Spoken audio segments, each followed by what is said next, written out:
A paz do Senhor, meu povo, povo do Senhor e Salvador Jesus Cristo. Estamos mais uma vez aqui na TV ADNP, nesse programa Escola Bíblica Dominical.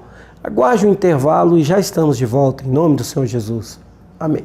Já pensou em uma grua para sua igreja ou produtora e possibilitar imagens aéreas incríveis? A Maxi Grua tem uma linha completa em tamanhos diversos para atender sua necessidade. Gruas em alta tecnologia, a preço de fábrica. Isso mesmo, você compra direto com o fabricante e conta com assistência técnica permanente. Despachamos para todo o Brasil. Acesse o site e confira nossos produtos maxigrua.com.br. Sua imagem voando alto. Amém, irmãos. Vamos então para essa prévia dessa aula da lição número 9, que tem como título o tema Não Adulterarás. Essa breve síntese para auxiliar você aí que vai ministrar ou mesmo assistir essa aula. Vamos ao texto áureo dessa lição de número 9. Tema Não Adulterarás. Texto áureo. Porém, vos digo que qualquer que atentar numa mulher para cobiçar, já em seu coração cometeu adultério com ela. Mateus capítulo 5, versículo 28. Vamos aproveitar aí para a verdade prática. A verdade prática é essa. O 7º mandamento diz respeito à pureza sexual e à proteção da sagrada instituição da família, assim como o mandamento anterior fala sobre a proteção à vida. Lição de número 9. Não adulterarás. Meus amados, uma vez eu fiquei perplexo ao andar nas ruas de Brasília e vi um adesivo no vidro traseiro de um carro com o seguinte anúncio: não perca nesse sábado a 3ª festa do adultério. E eu fiquei então pensando como hoje a imoralidade, o sexo livre, principalmente a infidelidade conjugal, tem sido coisas naturais, normal de se acontecer.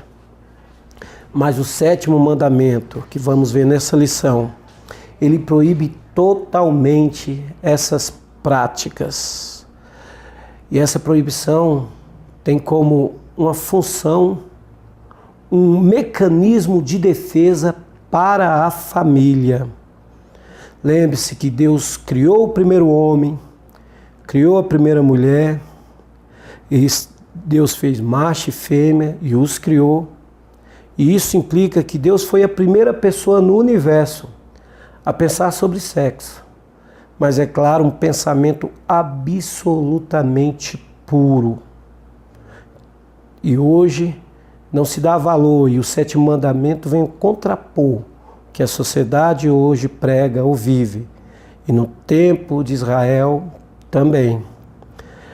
O interessante é que o Novo Testamento ele resgata, através de princípios e pela graça, todo o contexto principal do 7º mandamento. Basta lembrarmos da Epístola aos Hebreus, o capítulo 13, versículo 4, que está escrito, venerado seja todos o matrimônio, assim como o leito sem mácula, porque Deus julgará os que dão a prostituição e os adúlteros. Aleluias. Vamos lá para o objetivo geral dessa lição. Vamos aproveitar a nossa revista. O objetivo geral é apresentar o 7º mandamento, ressaltando o intento de Deus em favor da família. Vamos ler os objetivos específicos, irmãos, para nos ajudar a fazer essa síntese. O primeiro objetivo específico é tratar a abrangência e o objetivo do 7º mandamento. O segundo objetivo específico da lição de número 9 é mostrar o real significado da infidelidade. E o terceiro objetivo específico é relacionar alguns pecados sexuais segundo a lei divina. E o quarto e último objetivo específico é analisar o ensino de Jesus acerca do 7º mandamento. Eu quero aproveitar e também ler o ponto central. O adultério e a impureza sexual maculam a família. Ok, então vamos lá para o primeiro tópico dessa lição, que é o 7º mandamento, e o subtópico consequente é a abrangência. Qual é a abrangência do 7º mandamento? Primeiro, o 7º mandamento é uma proibição absoluta, assim como o 6º mandamento, não matarás. Não aceita concessão, não adianta. É isso mesmo que Deus quer dizer, não adulterarás. Mas ele abrange o sexo e o casamento num contexto social totalmente corrompido, deturpado pelo pecado. Isso me faz lembrar a citação do escritor Colin Smith, que ele diz que quando o pecado entrou no mundo, ele trouxe consequências graves para todas as áreas das nossas vidas, inclusive a nossa sexualidade. Ela foi afetada pelo pecado no mundo. E podemos entender isso de uma forma bem coesa. Essa é a abrangência do 7º mandamento. Vamos então ver qual é o objetivo no subtópico 2. O objetivo do 7º mandamento: não adulterarás. Ok? Primeiro, o objetivo já nos indica que é a proteção do lar. Inclusive a palavra lar, da onde saiu a palavra, derivou a palavra lareira, que nós temos a ideia quando ouvimos de uma família reunida em frente à lareira de uma casa em plena união. É a proteção do lar numa sociedade que não está nos padrões de Deus. Então, protegendo o lar, você vai fazer com que um pouco da sociedade receba essa reflexão para ela ser mais moralmente, espiritualmente sadia. Lembrando que a imoralidade era proibida em todo aspecto da lei, mesmo na sua forma genérica. E ela vai ser mais especificada nos termos e muitos dispositivos da lei mosaica. Esse era o objetivo do 7º mandamento: proteger a família para que haja uma sociedade mais digna, mais fiel ao Senhor. E quando o povo de Deus falha nisso, então é sinal que tudo está perdido, meus amados irmãos. Vamos então agora para o contexto. Qual era o contexto do 7º mandamento na época e para que serve hoje para nós esse contexto? Primeiro, essa lei foi promulgada na época patriarcal. E nessa época havia a prática da poligamia. Não geral, mas em alguns lugares sim. E a poligamia acontecia mais com certeza entre a realeza e alguns nobres, alguns homens ricos da época.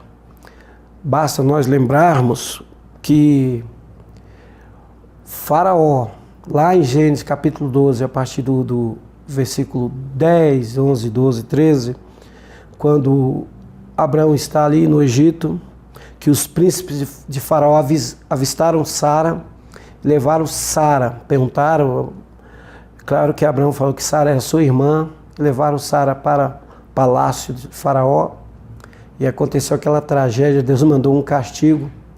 Então Faraó se indignou com Abraão e disse: por que não me disseste que ela era sua irmã? E devolveu Sara.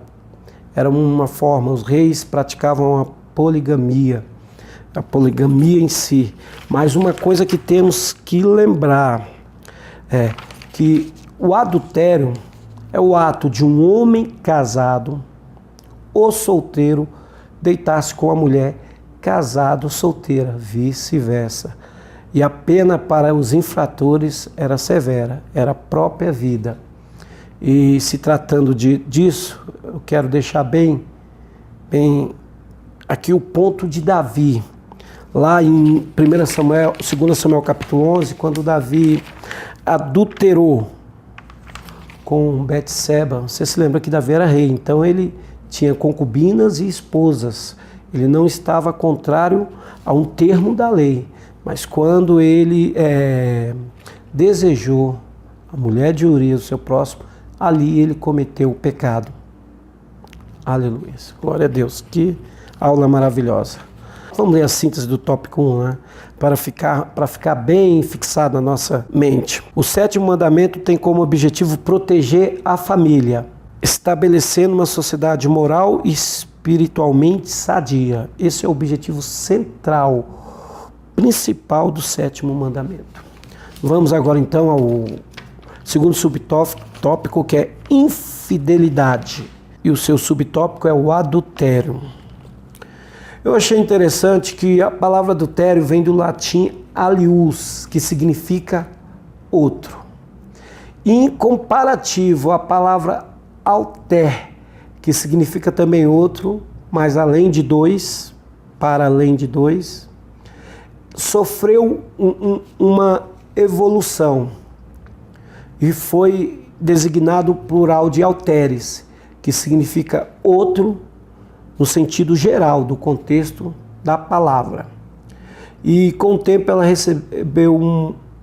se tornou um verbo, depois de várias mudanças, que é altero.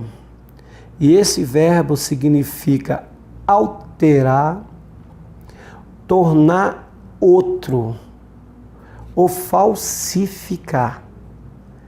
Esse verbo continua no latim por muito tempo, até receber o prefixo ad, e a palavra ficou adultério. Mas com o tempo também houve uma evolução na fonética, e aí sim ela assumiu a sua forma de adúltero. E no contexto do latim, na avaliação desse termo, essa palavra designa tão somente corromper. Corromper. E era particularmente o ato de corromper uma mulher ou praticar o próprio adultério. Já que estamos falando de adultério, e o adultério hoje é a traição, a falsidade, a quebra do mandamento divino, a quebra do compromisso uma aliança, da quebra do compromisso da aliança que se fez diante de Deus e da sociedade. Deus é a testemunha principal disso aí. E o adultério causa danos, tem causado danos e com certeza vai causar danos terríveis à família, vai enfraquecer a família e assim vai abrir uma brecha para que a sociedade se corrompa mais.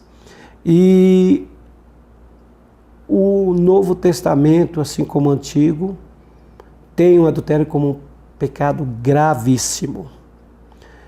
Quem pratica o adultério com certeza está fazendo uma loucura, porque deixa danos àqueles próximos, distante, a família em si. Eu achei a definição da palavra adultério num dos dicionários mais conceituados, o dicionário Ouhaus diz assim: o adultério é uma violação, transgressão da regra de fidelidade conjugal imposta aos cônjuges pelo contrato matrimonial, cujo princípio consiste em não manterem relações carnais com outrem fora do casamento. Dicionário Howais. Ok. Vamos então lá para o segundo subtópico do segundo tópico, que é sexo antes do casamento. É o que mais está acontecendo hoje na nossa sociedade, no mundo em geral. Mas isso nunca teve aprovação de Deus. Não pense que Deus se agrada de tal situação, principalmente com relação aos jovens. No Salmo 119, versículo 9, tem uma regrinha. A pergunta é: como purificará o jovem seu caminho? E a resposta é dada no mesmo versículo: observando segundo o mandamento, segundo o que Deus mandou fazer. Quando isso acontecia em Israel, dentro da lei, não tinha pena de morte. Eles recebiam lá uma repreensão, mas o envolvido, desde que não fosse mulher casada, senão teria que ser pena de morte. O rapaz teria que agora, já que ele praticou esse sexo antes do casamento, ele teria que agora ir até o pai da jovem e pagar a ele uma indenização, porque pela cultura oriental, vocês se lembram que antes, pela cultura ocidental e também, você se lembra que antes o pai é que pagava-se o dote. Agora, por causa dessa prática, o homem tem que ir pagar uma indenização aos pais por danos morais e casar com aquela jovem em termo de jamais separar-se dela. Que coisa, hein? Hoje, quando isso acontece, principalmente dentro no seio da igreja, é necessário que haja uma disciplina, mas nem sempre. Isso quer dizer que tem que haver um casamento, porque às vezes as pessoas acham que tem que casar, tem que observar cada fato, é um fato, cada caso é um caso, ok? Vamos lá, o terceiro subtópico é fornicação. Aqui em Deuteronômio 22, 23, a moça virgem desposada com algum homem. O que vem ser fornicação? A palavra fornicação ela vem do latim, fornicis ou fornix, e significa abóbada ou arco. E esse arco era um arco da porta sobre qual as prostitutas romanas se exibiam. Uma porta e tinha um arco onde elas ficavam, e todas as meretrizes ficavam por lá, porque ali era o lugar ligado ao sexo. E se por acaso uma dessas prostitutas, ou também uma mulher romana que não tivesse pai, nem filho, nem marido, ela ficava naquele lugar em obediência a algum homem. Às vezes se tornava até mesmo escravas. Mas elas tinham que ficar dentro do limite dessa casa, que tinha esse arco. Elas não podiam passar desse limite. No Novo Testamento, a palavra, o termo usado para traduzir essa palavra é porneia, da origem a pornografia, pornográfico, e é um termo totalmente técnico que quer dizer matrimônio inválido. E depois, por volta do século III depois de Cristo, criou-se então o verbo fornicarem, que se referia ao ato de quem frequentasse ali aquele lugar. Muito bom. Então, a fornicação é o ato sexual feito por duas pessoas que têm um compromisso, mas não são casadas. Não há ali há um consentimento mútuo ali. E a pena era apedrejamento, era morte. Era a mesma pena para quem se envolvesse com uma mulher casada. Porque o conceito que se trata aqui na fornicação é que se você se entregou a uma pessoa, mesmo que você esteja com um prévio compromisso com ela e algo por acaso não dá certo, isso significa que aquela pessoa não era sua. Então você manchou alguma coisa que não é sua. É mais ou menos esse o conceito, né? Muitos jovens aí se alegram dizendo, eu tive muitas namoradas, fiz isso e aquilo. Ele não sabe que está trazendo uma condenação para a sua vida. Você aí que está nos assistindo, coloque isso bem em pauta na sua aula. Está lá em Deuteronômio 22, do versículo 24, parte B. Ok? Vamos então para a síntese do tópico 2, rapidamente. A infidelidade conjugal quebra a aliança assumida pelo casal diante de Deus e diante dos homens. Olha só, quando você é infiel, você quebra o 7º mandamento, você praticamente traz uma maldição, uma vergonha para a tua vida. Quebra a aliança que você fez diante de Deus e diante dos homens. Vamos ao terceiro subtópico que é o outros pecados sexuais, e o subtópico primeiro, né, o tópico outros pecados sexuais, o primeiro subtópico é o estupro. A lei aqui, em Deuteronômio 22, a partir do versículo 25, ela faz um contraste entre a cidade e o campo. Porque se uma pessoa, se uma mulher fosse violentada no campo, o socorro era quase que impossível de acontecer. E a moça era até forçada a praticar o ato. Então há esse contraste, não que seja menos severo, a lei considerava menos severo, não é isso. Porque nesse caso, somente o estuprador era morto.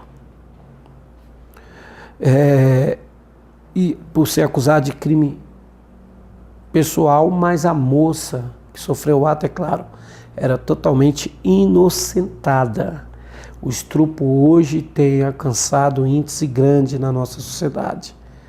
Há muitos estupradores soltos, fazendo barbáries aí com mulheres indefesas, que vamos orar a Deus para que Deus dê aos nossos governantes leis severas, porque aqui no caso desse dispositivo da lei de Moisés era severo, ok? Vamos ao segundo subtópico, que é o incesto, que é praticamente o ato sexual feito com parentes, né? A lei dava uma lista grande para isso. O sexo feito entre... Ele dá um grupo aqui, e você pode ler lá em Levítico 20, do 10 ao 23, Deuteronômio 22, do 30, né? Essa prática era totalmente contrária, aborrecia Deus de tal forma que a pena era morte, principalmente quando se tratava tanto de parente em primeiro grau como parentes em segundo grau. Não importava, porque hoje a igreja, nós estamos debaixo da graça, mas vemos que na sociedade ainda acontece muito esse tipo de absurdo contra Deus. O terceiro subtópico é a bestialidade. Isso aqui não precisa nem dizer, é uma aberração total a Deus, né? Sexo entre pessoas e animais. A punição era a morte, não só da pessoa, como também do animal, que talvez não teria nem culpa, né? Que a pessoa forçou, mas a morte do animal, a lei também previa isso. E parece que essa prática vem de alguns anos antes de Israel se formar como nação, principalmente entre os cananeus, o qual Deus deu uma maldição severa, dizendo o termo que foram vomitados da terra. Ok?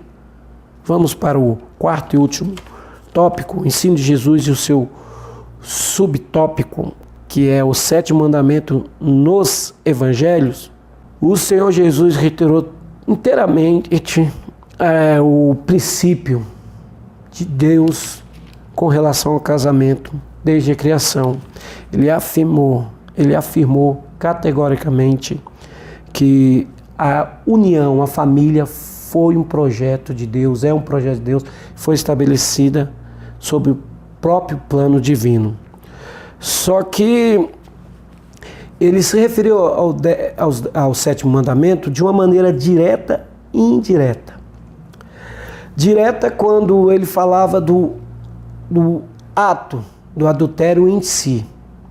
Nós podemos ver isso em Mateus 5:27, Mateus 19:18, em Marcos 10:19.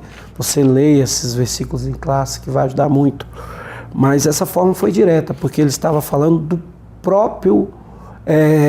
da própria forma que o sétimo mandamento trata.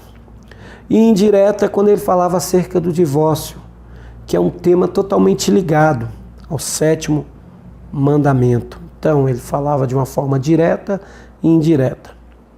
Vamos para o segundo subtópico, o problema dos escribas e fariseus. Mais uma vez nós vemos aqui que os escribas e fariseus estavam com uma teologia religiosa das coisas, ignorando o espírito da lei e apenas olhando para a letra. eles consideravam adultério apenas o contato físico. Para eles, esse é o adultério. Então chegou Jesus e novamente, com a sua autoridade de Filho de Deus, mostrou que o adultério agora, sobre um regimento da graça, ele não é só através do contato físico, mas também da forma, do pensamento e do olhar. Assim como não matarás, não só o ato de matar, mas de pensar, de falar mal do seu irmão é assassinato, aqui na lei também. Você desejar com os seus olhos, o seu pensamento, você quebra o 7º mandamento. Vamos lá para o 3º e último subtópico, que é a concupiscência. Concupiscência significa apetite sexual. A pessoa tem um apetite ávido para o sexo e ela atinge 3 áreas da vida, vamos dizer assim, ela atinge 3 áreas do conceito humano, que é a concupiscência da carne, que representa o corpo físico, a concupiscência dos olhos, que representam a alma. Os olhos são a janela da alma. E a concupiscência, me perdoe, não é concupiscência, ou então a soberba da vida, que é uma concupiscência do espírito. Então, o livro de Salomão nos mostra que o prazer e a felicidade foi coisa que Deus criou para os seres humanos, dentro do relacionamento, dentro do casal. E o sexo é santo aos olhos de Deus. Deus criou o sexo para que ele seja uma bênção para os casais. E hoje a humanidade fez do sexo uma maldição para o homem. Porque de onde vêm os adultérios, as pelejas, as iras, senão dentro de nós, senão do nosso coração humano, como está escrito em Mateus 15:19. Vamos rapidamente para a síntese do tópico 4. O Senhor Jesus reiterou o princípio do 7º mandamento, praticamente confirmando e dando uma autenticidade para esse mandamento, autenticando esse mandamento. Amém, amados irmãos? Essa é a prévia dessa lição. Cremos que o Senhor, nosso Deus, que é o melhor para nós, está preocupado com o nosso bem-estar, com a nossa vida familiar, está preocupado com a família está sendo totalmente destruída, mas o Senhor quer que a sua igreja, as famílias da igreja do Senhor, seja fortificada e unida. Eu agradeço a Deus, mando um beijo grande no seu coração, peço a você que ore pelos seus alunos nessa lição, levante um clamor a cada um, representando a sua respectiva família, e continue assim. Deus abençoe o seu ministério de ensino. Muito obrigado. Até a próxima. A paz do Senhor. Amém.